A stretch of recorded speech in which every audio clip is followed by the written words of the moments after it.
കൊടിമുല്ല ദേവിയുടെ കഥ. ദേവലോകത്തു നിന്നും ഭൂമിയിൽ കുടിയിരിക്കാൻ ഇരിപ്പിടം തേടി നടക്കുന്ന കൊടിമുല്ല ദേവി ദാഹത്താൽ വലഞ്ഞ് ദാഹം തീർക്കാൻ വേണ്ടി പാടത്തുള്ള അത്തിക്കുഴിയിലെ വെള്ളം കുടിച്ചുകൊണ്ടിരിക്കുന്ന സമയം കൂടെ വന്നിരുന്ന ദേവിമാരെത്തി.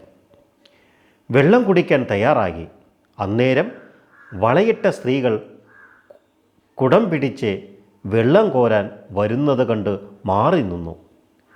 പറയ സ്ത്രീകളാണ് അന്ന് കൈനിറയെ വളകളണിഞ്ഞ് നടക്കുന്നത്. പറയർ വെള്ളമെടുക്കുന്ന കുഴിയിൽ വെള്ളം കുടിച്ചത് കാരണം കൊടിമുല്ല ദേവി ഐത്തപ്പെട്ടെന്ന് പറഞ്ഞ് മറ്റു ദേവിമാർ വിലക്കി നിർത്തി. തങ്ങളുടെ ഇരിപ്പിടങ്ങൾ തേടിപ്പോയി. ഇത് മനസ്സിലാക്കിയ പറയ സ്ത്രീകൾ കാരണവന്മാരെ അറിയിച്ചു. അവർ ഒത്തുചേർന്ന് ദേവിക്ക് ഇഷ്ടപ്പെട്ട സ്ഥലത്ത് കുടിയിരുത്തി.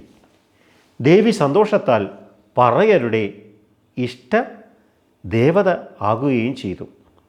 പറയരുടെ മാന്ത്രിക സേവയിൽ സഹായിക്കാൻ തുടങ്ങിയതോടെ ദേവി ഉഗ്രമൂർത്തി എന്ന പേരിൽ പ്രസിദ്ധമായി.